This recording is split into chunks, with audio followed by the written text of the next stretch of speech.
Saudara-saudari terkasih, apakah saudara sudah memulai hari ini dengan penuh sukacita dan punya niat untuk berbuat baik meskipun kecil?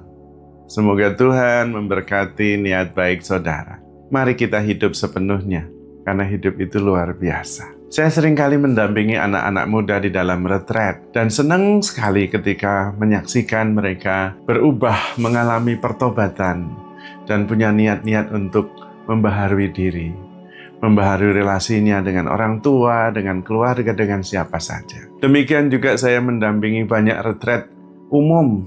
Ada yang orang tua, ada yang istri, ada yang suami, dan sama ketika menyaksikan mereka bertumbuh dan kemudian berniat mengubah mindset mereka, rasanya senang sekali. Tapi ada satu hal yang umum di antara anak muda maupun orang tua, entah istri, entah suami, yaitu bahwa sebetulnya mereka selama ini mempunyai mindset yang keliru, mempunyai cara berpikir yang kurang tepat. Lalu kemudian ketika disadarkan, ada perspektif lain, berubah mindsetnya. Dan itu mengubah segalanya. Maka sebetulnya penting sekali menyadari bahwa sebetulnya saya terbatas pengetahuan saya. Kalau saya terlalu kaku berpegang pada yang saya tahu, bisa jadi saya salah. Dan kemudian menimbulkan banyak masalah. Tetapi kalau sadar bahwa kemudian yang saya yakini itu mungkin benar, tetapi hanya sebagian. Dan karena itu bukan kebenaran yang sejati. Dan kemudian mulai membuka diri menjadi lebih luas, perspektifnya berubah, mindsetnya berubah, lalu itu yang disebut dengan bertobat. Tetapi itu berarti sebetulnya kalau kita bisa sampai pada kesadaran bahwa sebetulnya saya tidak tahu banyak. Karena itu saya tidak berani menginginkan sesuatu. Karena bisa jadi yang saya inginkan juga tidak baik, tidak tepat. Karena berangkat dari pengetahuan yang terbatas. Sehingga yang saya inginkan pun akhirnya juga terbatas. Dan karena itu kalau tidak tercapai, kemudian bukan reflektif, tetapi menyalahkan. Menyalahkan Tuhan, menyalahkan lingkungan, menyalahkan orang lain. Padahal bisa jadi keinginan saya itu yang keliru karena berawal dari pengetahuan saya yang terbatas. Maka lebih baik kita mencoba untuk terbuka dan memohon kepada Tuhan agar yang terjadi dalam hidup kita itu kehendak Tuhan.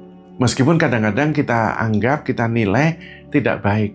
Tapi kalau kehendak Tuhan pasti baik. Kemungkinan besar saya menilainya, menghakiminya sebagai tidak baik, itu karena keterbatasan pengetahuan saya.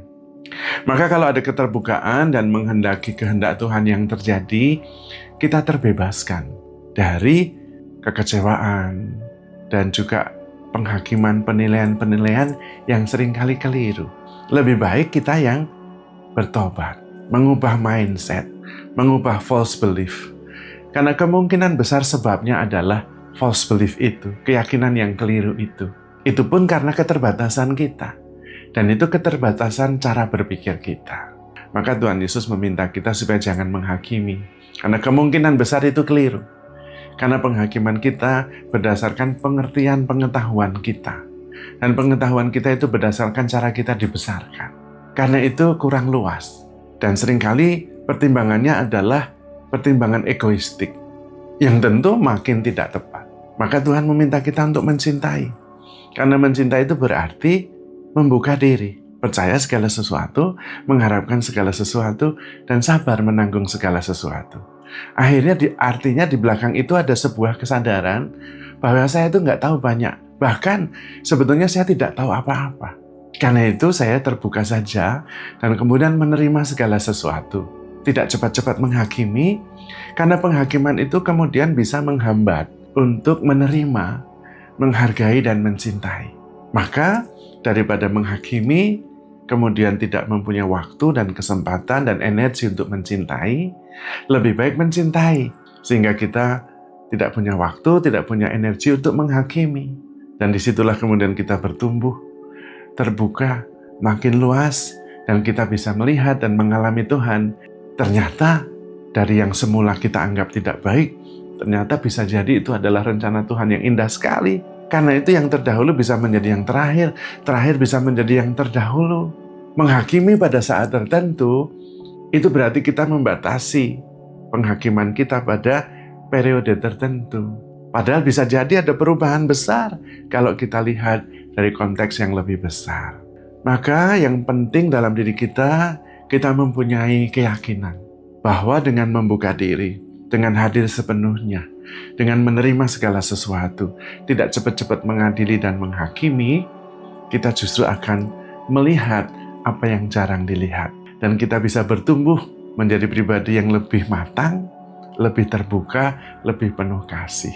Disitulah kemudian kita mengalami Tuhan sendiri yang menuntun kita dan tidak pernah menyerah membimbing kita. Yang dibutuhkan dari pihak kita adalah keterbukaan dan kesadaran bahwa kita tidak tahu banyak. Kalau tidak mau mengatakan bahwa sebetulnya yang kita ketahui itu banyak salahnya.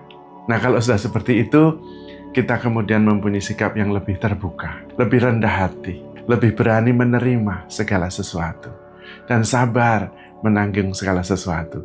Dari situlah terjadi pertumbuhan, terjadilah perubahan, terjadilah pertobatan, dan hidup lebih ringan, lebih penuh syukur, dan penuh sukacita. Maka saudara-saudari terkasih, handle yourself with care, because you are loved. Tuhan memberkati.